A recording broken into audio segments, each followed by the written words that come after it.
করব কোষে দেখি 6.1 দশম শ্রেণী চক্রবৃদ্ধি সুদ ও সমাহার বৃদ্ধি বা হ্রাস চ্যাপ্টারটার নাম। এটা 19-এর দাগের অঙ্ক। এখানে লেখা আছে 19-এর দাগে দেখতে পাচ্ছ 3 মাস অন্তর দেয় বার্ষিক 10% চক্রবৃদ্ধি হার সুদে 6,250 টাকার 9 মাসের চক্রবৃদ্ধি সুদ হিসেব করে এখানে দেওয়া আছে 3 মাস অন্তর দেয় বার্ষিক সুদের হার 10% দেওয়া আছে। যেহেতু 3 মাস অন্তর সুদটা দিচ্ছে তার জন্য আমাদের এই অঙ্কে কিন্তু পর্ব বের করে নিতে হবে।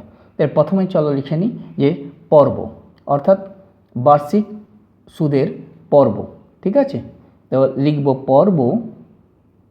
পর্বটা কত না, অর্থাৎ টার্ম অফ ইন্টারেস্ট, সেটা হচ্ছে পর্ব। ঠিক আছে, যে বছরে কতবার ইন্টারেস্ট দিচ্ছে। তো পর্বটা হচ্ছে বছরে মানে 12 মাস।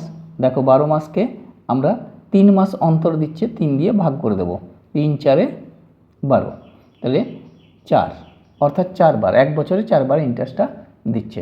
এরপর লিখব, যেহেতু এটা 9 মাস দেওয়া আছে, দেখো 9 মাস দেওয়া আছে, 9 মাসটাকে আমরা বছরে কনভার্ট করে নেব। লিখব 9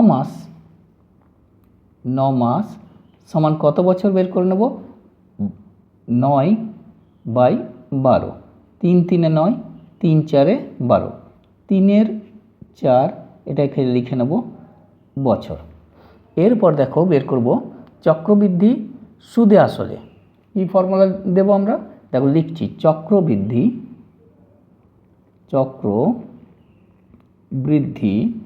সুদে আসলে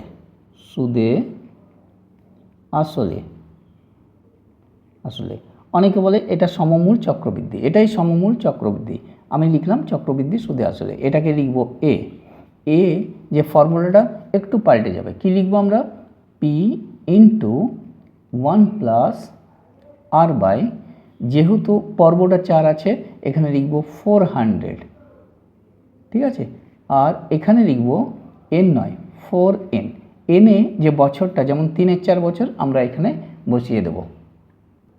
এরপর দেখো এই যে এনে 3 4 বছর বসাবো, আর পি এর জায়গায় কত দেওয়া আছে, দেখো এখানে দেওয়া আছে পি এর ভ্যালুটা কত দেওয়া আছে 6,250, অর্থাৎ এই টাকাটা রাখা হয়েছিল, এইটাই হচ্ছে মূল টাকা, আসল টাকা। তো পি হচ্ছে আসল প্রিন্সিপাল অ্যামাউন্ট, এখানে লিখে দেবো 6,250, 1 + 10 আর রেট অফ ইন্টারেস্টটা কত দেওয়া আছে 10%, এখানে লিখে দেবো 10/400 whole to the power 4 × n হচ্ছে টাইমটা কত দেওয়া আছে 9 মাস, মানে 3 4 বছর, 3/4 লিখে নেব। এটা 4 4 ক্যান্সেল করে দেবো, তারপর এখানে একটা করে শূন্য কেটে দেবো। এটা যখন এলসিএম করব 40 + 1 41 হয়ে যাবে। এটা আমি আগেই দেখিয়েছি তোমাদের কিভাবে 41 হচ্ছে। এখানে 40 এলসিএম করে নেব, আর এখানে আসবে 40 + 1, অর্থাৎ একবারে আমি করে দিলাম 41 তার কিউব। এরপর কি করব, এই 41 আমরা 3 বার লিখে নেব, 6,250 × 41 × 41 × 41/40 আমরা 3 বার লিখে নেব, 40 এরকম। একবার একটা করে শূন্য কেটে দিলাম, এবার 5 দিয়ে কাটবো, 5 8 40, এটাকে 5 দিয়ে কাটলে 125, আবার এটাকে 5 দিয়ে কাটবো, 5 8 40, এটাকে 25 5 125। এরপর এটাকে আমরা মাল্টিপ্লাই করে দেবো। দেখো এটাকে 41কে আমরা যদি মাল্টিপ্লাই করি তাহলে কত আসবে না, এটাকে আমরা তোমরা করে দেখে নেবে, আমি লিখে দিচ্ছি শুধু এখানে না, 1723025। আর এটাকে যখন মাল্টিপ্লাই করব 8 8 64 × 64 × কত না 4, 64কে 4 দিয়ে 256। ঠিক আছে, এবার কি করতে হবে না, এই যে টার্মটা আসছে এটাকে 256 দিয়ে ডিভাইডেড করে দাও। ঠিক আছে, এটা ডিভিশন করার পর অ্যান্সার আসবে 6,730.56 এটা টাকা হয়েছে। এটা আমরা পেলাম সুদে আসলে। আমাদের বের করতে বলছে কত, চক্রবৃদ্ধি সুদ কত, 9 মাসের চক্রবৃদ্ধি সুদ। আমরা যখন সুদে আসলটা থেকে আসল টাকাটাকে মাইনাস করে দেবো, দেখো এখানে আছে আসল টাকাটা, 6250, এটাকে মাইনাস করে দিলেই আমরা পেয়ে যাব। তাহলে কি লিখব? চক্রবৃদ্ধি সুদ, মোট চক্রবৃদ্ধি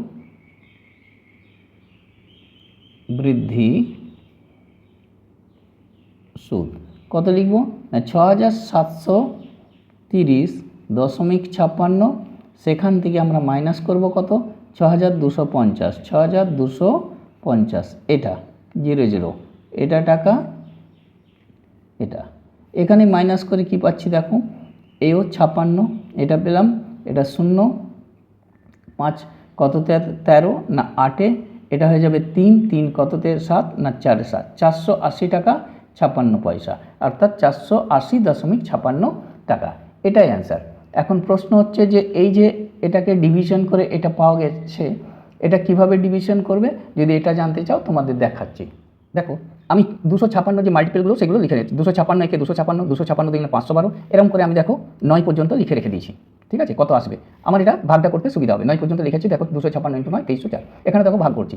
এখানে দেখো ওই যে টার্মটা ছিল 1723025, দেখো এখানে লিখেছি 1723025, এটাকে 256 দিয়ে যখন আমরা ভাগ করবো এটা 6 দিয়ে নেবো, কেন না এটা 4 ঘর নেবো, 1723, তো 1723 6 দিয়ে কেন নিচ্ছি? দেখো আসছে কত, এখানে দেখো আসছে এইও, দেখো 6 দিয়ে এটা 1536, 6 দিয়ে করছি কত আসছে? 1536, আছে কত আমাদের? 1723, 6 দিয়ে করলাম 1536, মাইনাস করলাম কত না আসছে 187, দেখো 6 কয় 13, 7 13, 4 কয় 12, 8 12, এটা হয়ে যাবে 6 কয় 7, 187, জিরোটা নামলো। এবার 1870, তো 256 1870 দেখে নাও, এটা দেখো 1792, 256কে 7 দিয়ে, তাই 7 দিয়ে করবো, দেখো 1792 মাইনাস করলে আসছে 782, এখন এটা 782, এরপর দেখো 3 দিয়ে করা হয়েছে, কেন না দেখো 3 দিয়ে কত লেখা আছে? 768, দেখো এটাকে 768 করছি, এটা যখন মাইনাস করছি 145, আর এই 5টা নামিয়েছি, কিন্তু সেটা তো যায়নি, 0 দিয়েছি, পয়েন্ট দিয়েছি, এখানে দিয়েছি, ঠিক আছে, এটা 145। এবার 1450 দেখো কত হচ্ছে এখানে?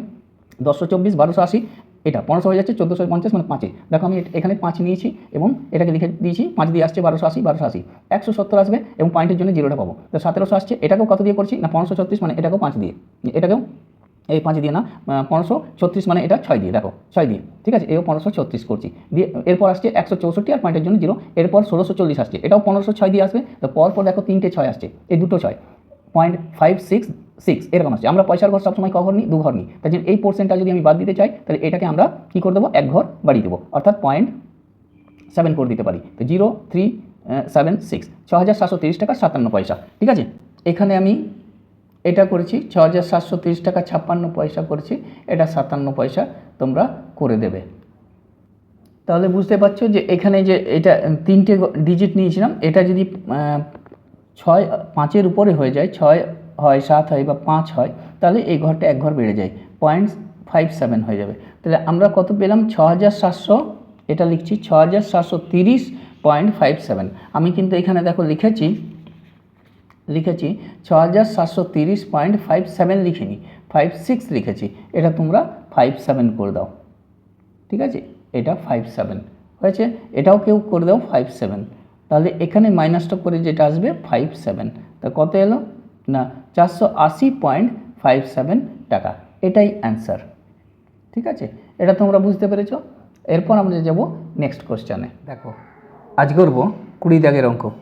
লেখা আছে দেখো, যদি 60,000 টাকা 2 বছরের সমূল চক্রবৃদ্ধি 6,900 এই 69,984 টাকা হয়, তবে বার্ষিক সুদের হার হিসেব করে লিখি।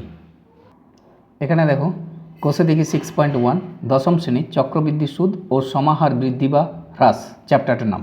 20 দাগের অঙ্ক দেওয়া আছে 60,000 টাকার 2 বছর সমূল চক্রবৃদ্ধি 69,984 টাকা হলে বার্ষিক সুদের হার হিসাব করে লিখি। এখানে দেওয়া আছে আসল টাকাটা দেওয়া আছে 60,000 টাকা, সময়টা দেওয়া আছে 2 বছর এবং সমূল চক্রবৃদ্ধিটা দেওয়া আছে দেখো 69,984 টাকা। সুদের হার নির্ণয় করতে বলেছে, চলো দেখাই কীভাবে এটা করি। দেখো আমি এখানে রেখেছি, দেখো আসল পি, এটা কত দেওয়া আছে? 60,000 টাকা, 60,000 টাকা। আচ্ছা সময় এন দেখো দেওয়া আছে এখানে 2 বছর, দেখো এখানে 2 বছর।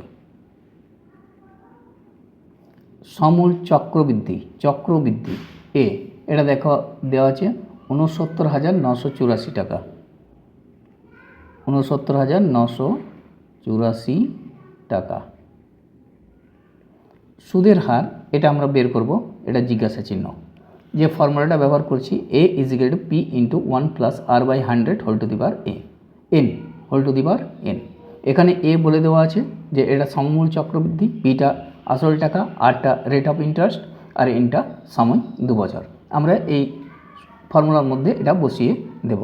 দেখো আমি লিখছি এর যেখানে এ যেটা লেখা আছে 69, এটা 69 69,984, পি কত লিখব 60,000,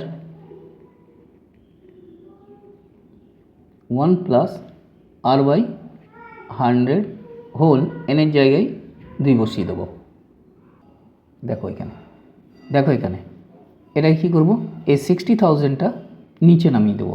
এর লিখছি দেখো 69,984 by 60,000 is equal to 1 plus r by 100 whole 2, এটা হোল টু দি পাওয়ার 2। এটা 6 দিয়ে কেটে দেবো, 6 কে 6, আবার 6 কে 6 3 39, 6 6 36, 3 38, 6 6 36, 2 6 4 24, এটা 6 দিয়ে কাটলে 6 কে 6 আর 4টে 0। এরপর দেখো এটা করব, আমি আগেই বলেছিলাম যে এই টার্মগুলো 108-এর হোল স্কোয়ার, এটাকে লিখে দেবো 108 বাই 100 এটার whole square is equal to 1 plus r by 100 এটা 2 পেয়েছি। দেখো এই স্কোয়ারটাকে উঠিয়ে দেবো, এরপরে স্কোয়ারটাকে দেখো উঠিয়ে দেবো, অতএব আমরা লিখব 1 প্লাস আর বাই 100 এ স্কোয়ার উঠে গেল ইজিক্যাল টু 108 বাই 100। এখান থেকে আমরা 1টাকে ওই দিকে নিয়ে চলে যাব, R by 100 equal to 108 by 100 minus 1। এখানে কি করব, আর বাই 100 ইজিক্যাল টু 100 হয়ে যাবে লসাগু, 108 মাইনাস 100 করে দেবো। এখানে লিখব R by 100 equal to 8 by 100, 100 cancel হয়ে গেল, কেটে দিলাম, আর ইজিক্যাল টু কত করে দেবো 8। অতএব সুদের হার আমরা পেয়ে গেলাম, লিখব চক্রবৃদ্ধি সুদের হার, চক্রবৃদ্ধি সুদের হার এটা 8%। এখানে কি করে দেবো, এগুলো নিয়ে লিখে দেবো অর বা এটাও বা লিখে দেবো, এখানেও লিখে দেবো বা, এখানে লিখে দেবো বা, এই লাইনগুলো নিয়ে বা লিখে দেবো। এটা পেয়ে গেলাম। তাহলে এটা হয়ে গেল অ্যান্সার। তোমরা এটা বুঝতে পেরেছো? ভালো লাগলে বন্ধুদের মধ্যে শেয়ার করে দেবে, বেল আইকনে ক্লিক করে রাখবে, আর চ্যানেলটাকে কিন্তু অবশ্যই সাবস্ক্রাইব করবে।